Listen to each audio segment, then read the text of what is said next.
기쁘게 사는 법은 조건 없이 사랑하고 쉽게 용서하고 절대 과거의 아픔을 되새기지 않는 것이다.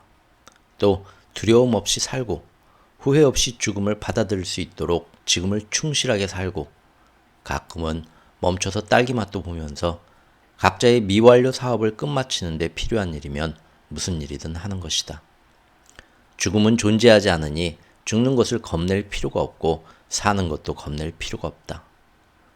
그렇게 하여 너의 영혼 속에 기쁨이 퍼지고 가슴이 그것을 느끼며 마음이 그것을 알 수 있도록 하라. 신은 그 가장 높은 진동수에서 그 자체로 기쁨인 삶이다. 신은 오로지 기뻐한다. 너희가 신의 이 첫 번째 마음가짐을 표현할 때 너희는 너희 나름의 신성 표현으로 옮아갈 것이다. 남들이 기쁨을 느끼도록 만드는 것이 자신이 기쁨을 느끼는 방법이지만 혼자일 때조차도 삶에 기여할 수 있는 방법은 있기 마련이다. 때로는 혼자 있을 때일수록 특히 더 그렇다. 예를 들면 너희는 혼자 있을 때 가장 좋은 글을 쓴다. 사실 너희가 완전히 혼자 있는 시간은 없다. 너희는 언제나 나와 함께 있고 나는 언제나 너희와 함께 있다. 이 점이 가장 중요하다. 그리고 그로 인해 모든 것이 바뀌니 이것은 시작점으로서의 중요한 의미를 갖는다. 만일 너희가 자신을 정말 혼자라고 생각한다면 그것은 삭막한 것일 수 있다. 다른 어떤 진행 상황 없이 완전히 혼자라는 생각 하나만으로도 삭막해질 수 있다. 이것은 영혼의 본성이 존재 전체와의 합일과 하나됨임을 모르기 때문이다.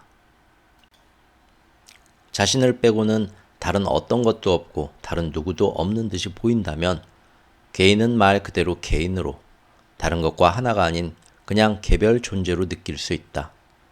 그리고 이것은 자신이 누구인지 가장 깊은 의미를 훼손하고 있기 때문에 삭막한 것이다. 따라서 너희는 사실 결코 혼자가 아니라는 것, 홀로 있음은 불가능하다는 걸 이해하는 것이 중요하다. 전범으로 독방에 갇혀 있거나 심해지는 발작을 겪고 마음의 감옥에 갇혀본 경우라면 이런 말에 동의하지 않을 것이다. 그러나 너희가 홀로 있음의 환상을 만들어낼 수는 있지만 어떤 것을 체험한다고 해서 그것이 현실이 되진 않는다. 나는 언제나 너희와 함께 있다. 너희가 알든 모르든. 하지만 만일 너희가 그걸 모른다면 그렇다면 너희는 나와 함께 있지 않는 것이다. 그러니 그 결과를 바꾸려면 내가 시간의 마지막까지도 항상 너희와 함께 있음을 알아라. 그게 가능한 것은 자신이 안다는 걸 모르고서도 너희는 알 수 있기 때문이다. 살다 보면 모르고 있으면서도 자신이 모른다는 걸 모르는 듯이 보이는 사람들이 있다. 그들은 어린아이와 같다. 그들을 양육하라. 또 모르고 있지만 자신이 모른다는 걸 아는 듯이 보이는 사람들이 있다. 그들은 기꺼이 알고자 한다. 그들을 가르쳐라. 또 모르고 있으면서도 자신은 안다고 여기는 듯이 보이는 사람들이 있다. 이들은 위험하다. 그들을 피하라. 또 알고 있으면서도 자신이 안다는 걸 모르는 듯이 보이는 사람들이 있다. 이들은 잠자고 있다. 그들을 깨워라. 또 알고 있지만 자신은 모르는 체 하는 듯이 보이는 사람들이 있다. 이들은 배우다. 그들의 연극을 즐겨라. 그리고 나면 알고 있고 자신이 안다는 걸 아는 듯이 보이는 사람들이 있다. 이들을 따르지 마라. 그들은 자신이 안다는 걸 알기에 너희더러 자신을 따르지 못하게 할 것이다. 그럼에도 그들은 너희가 아는 것을 너희더러 기억나게 해주리니 그들이 말할 수밖에 없는 것을 주의 깊게 새겨들어라. 사실 그들이 너희에게 온 이유가 여기에 있고 너희가 그들을 불러들인 이유도 여기에 있다. 거의 모든 사람이 이따금씩 알고 있지만 자신은 모르는 체 한다. 그만큼 너희 모두가 드라마를 좋아하기 때문이다. 너희는 자신이 군림할 수 있는 왕국, 자기 환상의 세계 전체를 창조했다. 너희는 지금까지 그 드라마에서 왕이고 여왕이었다. 너희는 그 드라마를 끝내지 않고 계속하기를 원한다. 최고 수준에서 최상의 집중도를 가지고 자신에 대한 온갖 다양한 해석들을 끝까지 연출해낸 다음 자신이 되고자 하는 자기를 고를 수 있다는 게 그 드라마의 묘미이기 때문이다. 그건 무척이나 감칠맛이 있다. 물론 더 쉬운 길도 있다. 그 모든 드라마가 반드시 필요하지는 않다는 걸 깨닫는 순간 너희는 마침내 그 길을 택하게 될 것이다. 그럼에도 너희는 자신에게 상기시키고 남들을 가르치기 위해서 이따금씩 그 드라마를 써먹곤 할 것이다. 지혜로운 교사들 모두가 이렇게 한다. 그 사람들은 삶 전체가 환상이고 삶에는 목적이 있으며 일단 그 목적을 알고 나면 누구라도 자기 마음대로 그 환상 안에서 살 수도 있고 그 밖에서 살 수도 있다는 걸 자신에게도 상기시키고 남들에게도 가르친다. 너희는 어느 특정 순간에 그 환상을 체험하여 현실로 만드는 쪽을 택할 수도 있고 궁극의 실체를 체험하는 쪽을 택할 수도 있다. 궁극의 실체를 체험하는 방법은 고요히 있으면서 내가 신임을 아는 것이다. 나는 글자 그대로의 의미로 말하고 있다. 고요히 있어라. 내가 신이고 언제나 너희와 함께 있음을 알게 되는 방법이 바로 이것이다. 이것이 너희와 내가 하나임을 알게 되는 방법이고 이것이 너희 안에 창조를 만나게 되는 방법이다. 너희가 나를 알고 나를 믿고 나를 사랑하고 나를 깨닫게 되면 너희가 신과 우정을 나누는 단계들을 밟고 나면 너희는 내가 모든 면에서 언제나 너희와 함께 있음을 절대 의심하지 않을 것이다. 그러니 앞서 말했듯이 나를 껴안아라. 나를 너희의 체험으로 껴안는데 날마다 약간의 시간을 들여라. 지금 이렇게 하라. 너희가 꼭 그렇게 해야 할 필요가 없고 생활이 너희더러 굳이 그렇게 하기를 요구하지 않는 듯이 보이는 지금, 너희가 굳이 그럴 시간을 가질 필요가 없어 보이는 지금, 그리하여 너희가 외롭다고 느끼지 않는 지금 이렇게 하라. 나중에 너희가 혼자 있을 때도 사실은 그렇지 않다는 걸 알 수 있도록. 날마다 한 번씩 성스러운 연결 속에서 나와 함께하는 습관을 들여라. 나는 이미 너희가 이렇게 할 수 있는 한 가지 방법을 지도해 주었다. 물론 다른 방법들도 있다. 많은 방법들이. 신은 제한되지 않으니 신에게 이르는 방법 역시 그러하다. 그렇게 해서 너희가 신을 진실로 껴안고 나면 너희가 그런 성스러운 연결을 이루고 나면 너희는 두 번 다시 그것을 잃고 싶지 않을 것이다. 그것은 너희에게 지금까지 가졌던 중에서 가장 큰 기쁨을 가져다 줄 것이기에. 이 기쁨이 나인 것이고 너희인 것이다. 이것은 가장 높은 진동수로 자신을 표현하는 삶 자체이다. 이런 게 초월의식이니 바로 여기에서 창조가 이루어지는 진동 수준이 나온다.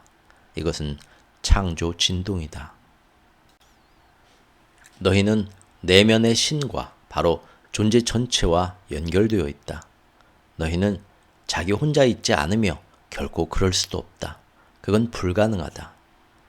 그리고 너희가 내면에 있는 신과의 영원한 연결성을 실제로 느낄 때 너희는 기쁨을 내어주고 있다. 너희는 그것을 나에게 내어주고 있다. 왜냐하면 내 기쁨은 너희와 하나 되는 것이고 내 가장 큰 기쁨은 너희가 그것을 아는 것이기 때문이다. 이것은 너희가 나더러 너희에게 기쁨을 가져가게 하는 바로 그것이 너희가 나에게 기쁨을 준다는 의미이고 사랑을 이보다 더 완벽하게 묘사할 수는 없을 것이다. 그리고 사랑은 신인 것, 바로 우리인 것이다. 너는 이제 그 모두를 함께 모아들이고 있다. 너는 이해해가고 있다. 너는 다시 준비해가고 있다. 네가 네 삶의 그 많은 부분들에서 그렇게 해왔듯이 너는 사자다. 그리고 너처럼 이런 이해에 이르고 있는 너와 비슷한 많은 사람들, 일부는 이 대화를 통해 일부는 자기 나름의 독특한 방식으로 더 이상 추구하는 자가 아니라 빛을 가져오는 자가 되겠다는 같은 목적을 향해 가고 있는 그 모든 사람들 역시도 사자다. 얼마 안 있어 너희 모두는 한 목소리로 말하게 될 것이다. 사실 사자의 역할은 모두에게 주어져 있다. 너희 모두가 다 삶과 삶의 상태와 신에 대한 메시지를 세상에 보낸다. 그렇다면 너희가 지금까지 보내온 메시지는 무엇이고 너희가 지금 보내고 싶어하는 메시지는 무엇이냐? 이제 새로운 복음을 전파할 때가 오지 않았느냐? 만일 너희가 완전히 혼자라고 느끼고 있어서 별다른 기쁨을 느끼지 못한다면 그때 너희가 할 수 있는 일은 내게로 오는 것이다. 너희 영혼 깊은 곳에서 내게로 오고 너희 가슴에서부터 내게 말하고 너희 마음속에서 나와 교류하라. 나는 너희와 함께 있으리니 너희는 그것을 알게 되리라. 너희가 날마다 나와 접촉해 왔다면 이렇게 하기가 더 쉬울 것이다. 하지만 너희가 그래 오지 않았더라도 나는 너희를 놓치지 않고 너희가 나를 부르는 순간 너희와 함께 있을 것이다. 나는 너희가 내 이름을 부르기도 전에 거기에 있을 것이다. 이것은 내 약속이다. 이것은 내가 항상 거기에 있으니 내 이름을 부르겠다는 너희의 그 결정만으로도 너희가 나를 자각하게 되기 때문이다. 일단 너희가 나를 자각하게 되면 슬픔은 더 이상 너희에게 머물지 못할 것이다. 슬픔과 신은 같이 있을 수 없다. 왜냐하면 신은 한없이 위로 치솟는 생명 에너지인 반면 슬픔은 아래로 꺾이는 생명 에너지이기 때문이다. 그러니 너희가 내게로 올 때 내 길을 꺾지 않도록 하라. 너희는 무언가 예감을 느끼고도 그것을 무시할 때, 그럴 때 너희는 내 길을 꺾고 있다. 너희가 잘못된 감정을 그만두거나 갈등을 끝내라는 제안을 받고도 그것을 무시할 때, 그럴 때 너희는 내 길을 꺾고 있다. 너희가 낯선 이의 미소를 되돌려주지 못할 때, 너희가 밤하늘의 장엄한 경이 밑을 걸어가면서도 그것을 쳐다보지 않을 때, 너희가 걸음을 멈추어 꽃밭의 아름다움을 바라보지 않고 그냥 지나칠 때, 그럴 때 너희는 내 길을 꺾고 있다. 너희가 내 목소리를 듣거나 앞서간 사랑하는 이의 존재를 느끼고도 그걸 자신의 상상으로만 돌릴 때, 그럴 때 너희는 내 길을 꺾고 있다. 너희가 영혼으로 타인에 대한 사랑을 느끼거나 가슴으로 노래를 느끼거나 마음으로 장대한 전망을 보고도 그걸 놓고 아무것도 하지 않을 때, 그럴 때 너희는 내 길을 꺾고 있다. 너희가 너희 인생에 딱 맞는 시간에 딱 맞는 책을 읽거나 딱 맞는 설교를 듣거나 딱 맞는 영화를 보거나 딱 맞는 친구와 마주친 자신을 발견하고도 그것을 우연의 일치나 운으로 돌려버릴 때, 그럴 때 너희는 내 길을 꺾고 있다. 그리고 내가 너희에게 말하노니 너희 중 일부는 오늘 밤 닭이 울기 전에 3번 나를 부정하리라. 하지만 너희가 또다시 나를 부정하고 또 나와의 영적 교류를 체험하도록 너희를 초대했음에도 다시 나의 길을 꺾더라도 그런 초대는 끝없이 계속될 것이다. 그리고 갈수록 더 많은 사람들이 이 생명 에너지를 꺾어버리지 않고 그 가장 강력한 상태에서 느끼고 있다. 너희는 그 권능이 너희와 함께 있도록 하고 있다. 이건 좋은 일이다. 이건 아주 좋은 일이다. 다음 1000년으로 들어갈 때 너희는 세상이 지금까지 본 중에서 가장 위대한 성장의 씨앗을 심을 것이기에. 너희는 과학과 기술에서 성장해 왔다. 하지만 이제 너희는 의식에서 성장할 것이다. 이것은 너희의 나머지 모든 진보들을 초라하게 만들 가장 위대한 성장이 될 것이다. 21세기는 깨어남의 때, 내면의 창조주와 만나는 때가 될 것이다. 많은 존재들이 신 및 삶의 모든 것과 하나됨을 체험할 것이다. 지금까지 이야기되어 온 신인류의 황금기, 너희 중 깊은 통찰력을 가진 사람들이 감동적으로 묘사해온 보편 인간의 시대가 시작되는 때가 이때이다. 지금 세상에는 이런 전망을 인류 앞에 제시하고 그것을 창조할 도구들을 제공하는 그런 사람들, 교사와 사자와 선각자와 예언자들이 많다. 이들 사자와 예언자는 새 시대를 알리는 전령들이다. 지금 이 메시지를 받고 있는 너희도, 지금 이 글을 읽고 있는 너희도 그중 하나가 되기를 택할 수 있다. 많은 사람들이 부름을 받았지만 그러기를 선택하는 사람들은 거의 없다. 자, 이제 너의 선택은 무엇이냐? 이제 나와 한 목소리가 되어 말하지 않으려느냐? 너희 모두가 모든 걸 알고 있다. 하지만 모르는 듯이 보이는 사람도 있다. 겉모습으로 판단하지 마라. 모르는 채로 이 삶으로 보내진 사람은 아무도 없다. 이것은 너희 자신이 알미이기 때문이다. 알은 너희인 것이다. 하지만 너희는 다시 창조할 수 있기 위해서 자신이 누구이고 무엇인지를 잊어버렸다. 내가 이미 여러 번 이야기했던 재창조 과정이 이것이다. 너도 자각하듯이 신과 나눈 이야기 3부작의 1권에서 이 모든 것에 대한 멋지고도 자세한 설명을 찾을 수 있다. 그리고 그래서 너희는 모르는 듯이 보이는 것이다. 아니, 정확하게 말하면 너희는 기억하지 못한다고 해야 할 것이다. 기억하지 못하면서도 자신이 기억하지 못한다는 걸 기억하지 못하는 사람들이 있다. 기억하지 못하지만 자신이 기억하지 못한다는 걸 기억하는 사람들이 있다.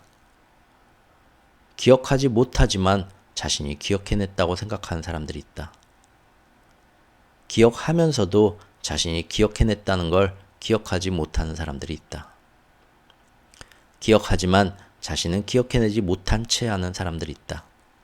기억하고 있고 자신이 기억해냈다는 걸 기억하는 사람들도 있다. 그리고 완전히 기억해낸 사람들도 다시 한번 신의 몸의 구성 부분이 되었다. 완전히 기억해내서 신과 다시 결합하고 싶은 것은 인간 영혼이라면 모두가 갈망하는 것이다.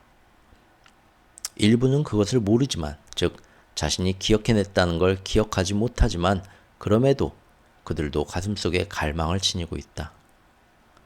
신의 존재조차 믿지 않는 사람들도 있지만 그럼에도 그들 내면 깊은 곳의 갈망은 사라지지 않을 것이다.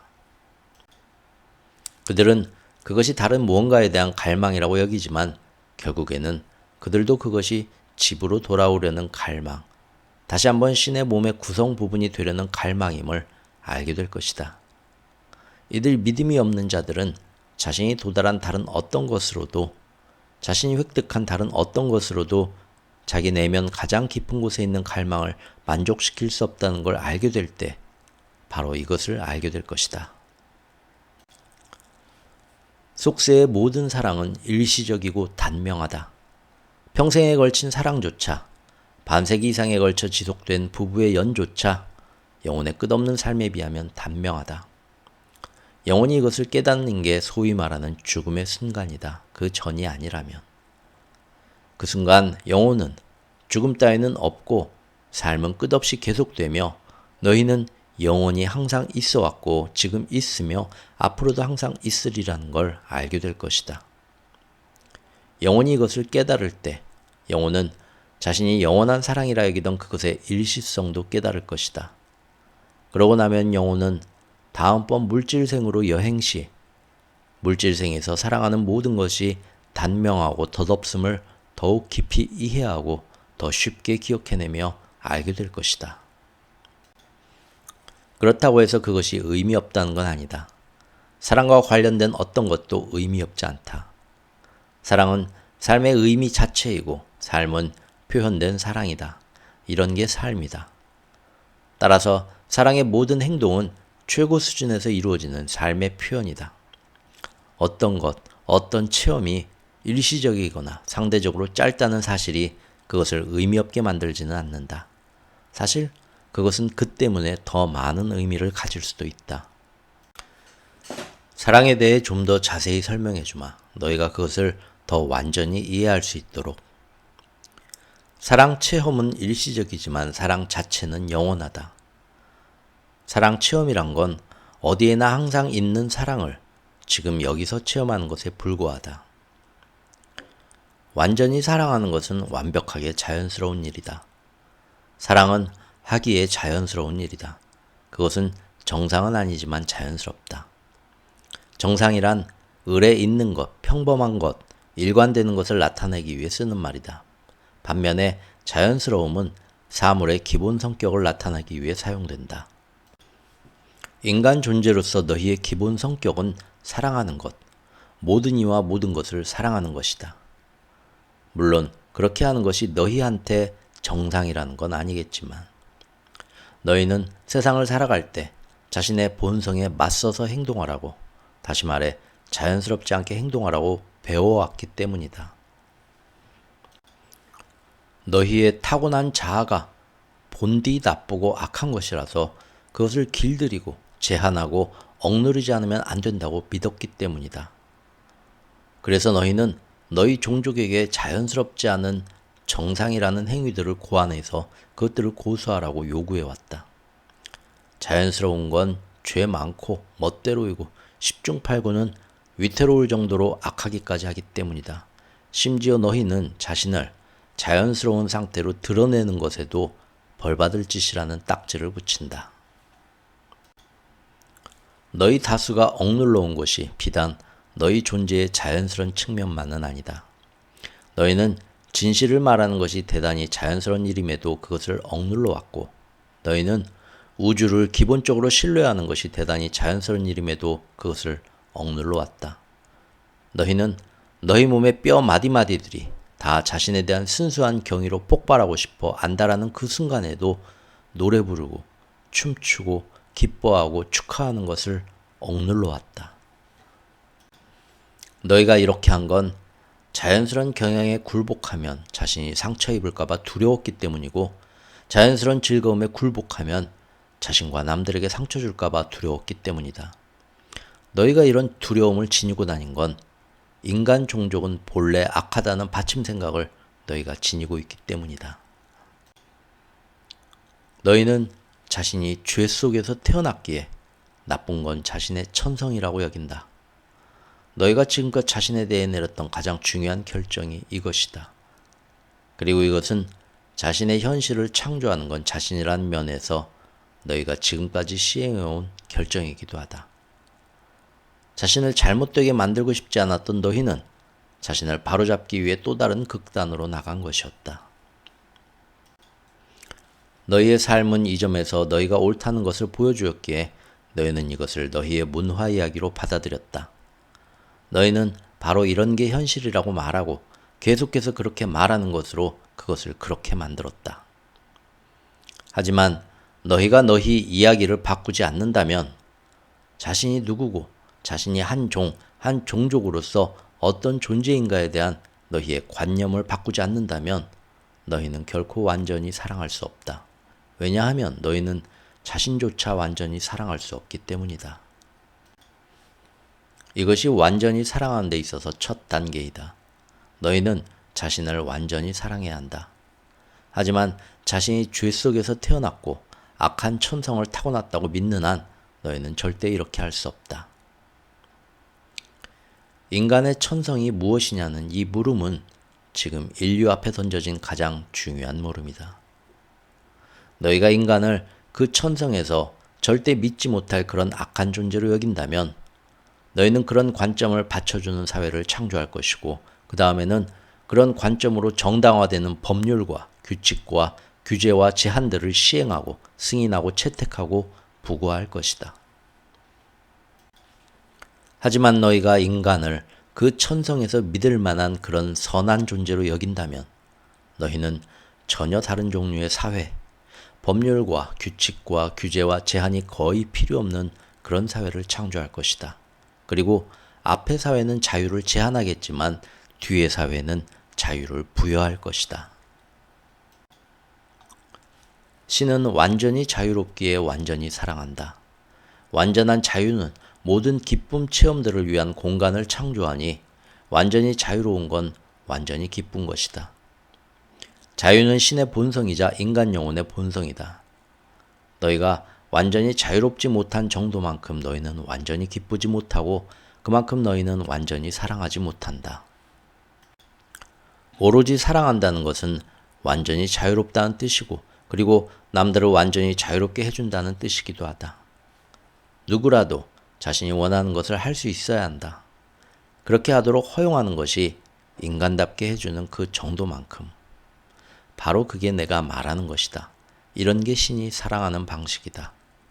신은 허용한다. 나는 누구나 자신이 원하는 어떤 일이라도 할 수 있게 허용한다. 지금까지 되풀이해서 말했듯이 내 왕국에 처벌 같은 건 없다. 하지만 귀결은 있다. 귀결은 자연스러운 결말인 반면에 처벌은 정상적인 결말이다. 너희 사회에서는 벌하는 것이 정상이고 귀결이 자신을 주장하고 드러내도록 그냥 놔두는 것이 비정상이다. 처벌은 자연스러운 결말을 기다리기에는 너희가 너무 조급하다고 말하는 그런 선언이다. 너희는 날마다 귀결과 처벌을 두고서 결정하고 있다.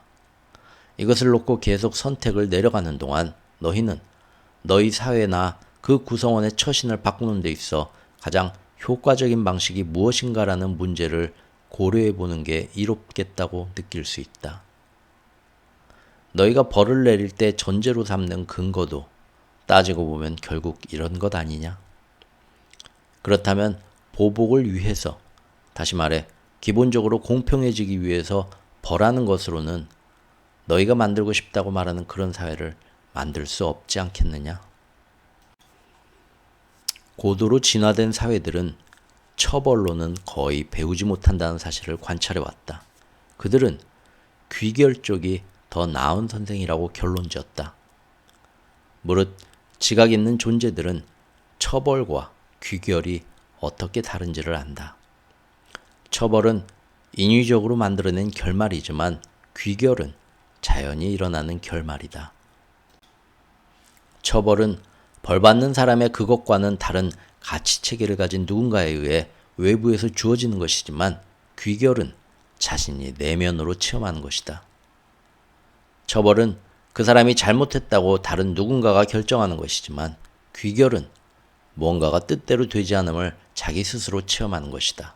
다시 말해 그것은 의도했던 결과를 낳지 않았다. 달리 말하면 너희는 벌받는 것으로는 금방 배우지 못한다. 너희는 그것을 다른 사람이 너희에게 저지르는 짓으로 본다.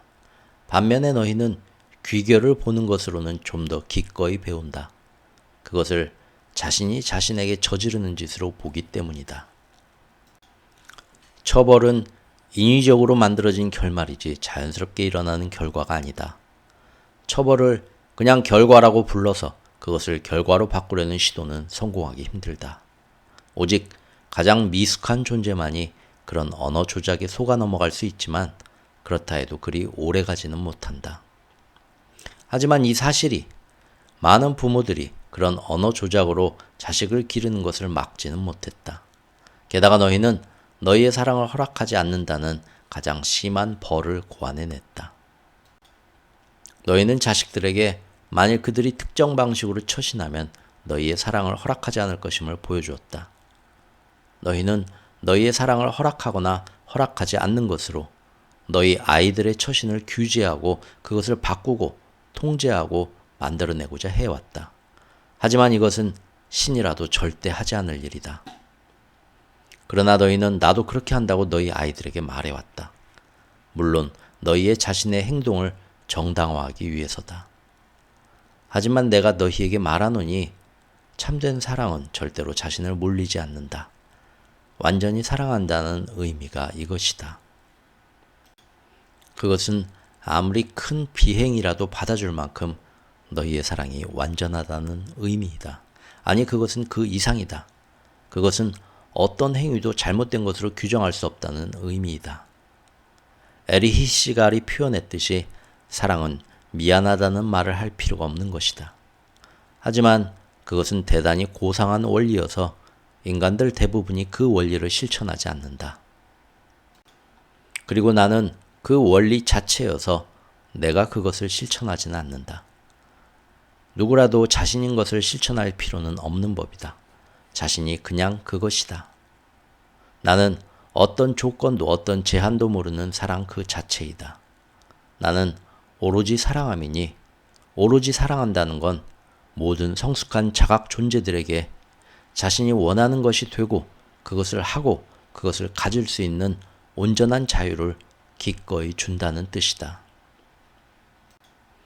하지만 너희가 그것이 너희에게 안 좋다고 판단한다면 그건 너희들을 위한 것이 아니다. 아이들의 경우도 마찬가지다. 그들이 성숙한 지각 존재라면 그렇다. 그들이 다 자란 아이들이라면 그렇다. 그러나 그들이 아직 성숙하지 않았다면 그들을 성숙의 길로 끌어주는 가장 빠른 방법이 여건이 허락하는 한 이른 시기에 가능한 한 많은 선택을 내릴 자유를 허용하는 것이다. 사랑하는 일이 이것이다. 사랑은 놓아준다. 너희가 사랑과 자주 혼동하는 소위 말하는 필요는 정반대되는 일을 한다. 필요는 붙잡는다. 이것이 사랑과 필요를 구별할 수 있는 방법이다. 사랑은 놓아주지만 필요는 붙잡는다. 그러니 온전히 사랑하려면 놓아주어라. 기대를 놓아버리고 너희가 사랑하는 이들에게 짐지우던 그 모든 요구와 규율과 규제들을 놓아버려라. 그들을 제한하는 건 그들을 사랑하는 게 아니다. 그건 온전히 사랑하는 게 아니다. 자기 자신 역시 그러하다. 너희가 자신을 제한할 때 어떤 문제에서든 너희가 자신에게 온전한 자유보다 못한 것을 줄 때 너희는 자신을 온전히 사랑하는 게 아니다. 하지만 선택은 제한이 아님을 잊지 마라. 그러니 너희가 내린 선택을 제한이라 부르지 마라. 그리고 자식들과 사랑하는 모든 이들에게 그들이 괜찮은 선택을 내리는데 도움이 됨직한 모든 정보를 자상하게 제공하라. 여기서 말하는 괜찮은 선택이란 그들이 가장 바라는 결과인 행복한 삶만이 아니라 원하던 특정 결과를 낳을 가능성이 가장 큰 그런 선택을 가리킨다. 그것에 관해 너희가 아는 바를 함께 나누고 너희가 이해하게 된 바를 제공하라. 하지만 너희의 발상과 규칙과 선택을 상대방에게 짐지우려 하지는 마라. 그리고 상대방이 너희라면 내리지 않았을 선택을 내렸다고 해서 너희의 사랑을 묶어두지는 마라. 사실 그들의 선택이 서투르다고 여기는 바로 그때가 너희의 사랑을 보여줄 때다. 이런 게 자비이니 이보다 더 고귀한 표현은 없다. 또한 온전히 사랑한다는 것은 모든 개개의 순간들마다 완전히 현존한다는, 다시 말해 완전히 자각한다는 뜻이기도 하다. 그것은 완전히 열려있고 완전히 솔직하며 완전히 투명하다는 뜻이기도 하다. 또 그것은 완전히 기꺼이 하겠다는 뜻이고 너희 가슴 속에 있는 사랑을 완전히 쏟아내서 표현하겠다는 뜻이며 숨겨둔 일정이나 숨겨둔 동기, 숨겨둔 다른 어떤 것 없이 완전히 벌거벗겠다는 뜻이기도 하다. 그리고 이러한 온전한 사랑은 사실 너희가 할 수 있는가 없는가가 아니라 그 이상이다. 그것은 다시 말해 너희 자신인 것, 너희의 천성이다. 너희가 하기에 가장 어려운 일이 이것을 부정하는 것이다. 너희는 날마다 이 어려운 일을 하고 있다. 하지만 너희가 손쉬운 일을 할 때, 너희가 제한 없고 조건 없는 순수한 사랑이라는 참된 자신에서부터 나오고 그것으로 있기로 작정할 때 너희의 삶은 다시 한번 쉬워질 것이다. 그 모든 소동이 가라앉고 그 모든 갈등이 사라질 것이다. 너희는 어떤 순간에라도 이런 평화를 이룰 수 있다. 너희는 사랑은 지금 무엇을 하려 하는가라는 간단한 물음으로 거기에 이를 길을 찾아낼 수 있다. 그건 마법의 물음이다. 왜냐하면 너희는 언제나 그 답을 알게 될 것이기에. 그것은 마법과 같다. 그것은 비누처럼 씻어주고 꽉 찬 걱정을 덜어준다. 그것은 모든 불안과 모든 두려움을 지워주고 마음을 영혼의 지혜로 닦아준다. 실제로 너희가 이 물음을 던질 때 너희는 뭘 해야 할지 즉석에서 알게 된다. 어떤 상황, 어떤 환경에서나 알게 된다. 말하자면 너희는 답을 받을 것이다. 사실 너희가 바로 그 답이다. 따라서 그 물음을 던지는 건 자신의 일부를 끄집어내는 것이다. 그리고 즉석에서 그 답이 내게로 올 때 그것을 놓고 사후 평가를 내리지 마라. 그렇게 하는 것이 오히려 너를 웃음거리로 만들고 놀림감으로 만들 수 있다. 그냥 사랑의 심장 속으로 들어가서 네 모든 선택과 결정들이 그곳에서 나오게 하라. 그러면 너는 평화를 발견할 것이다.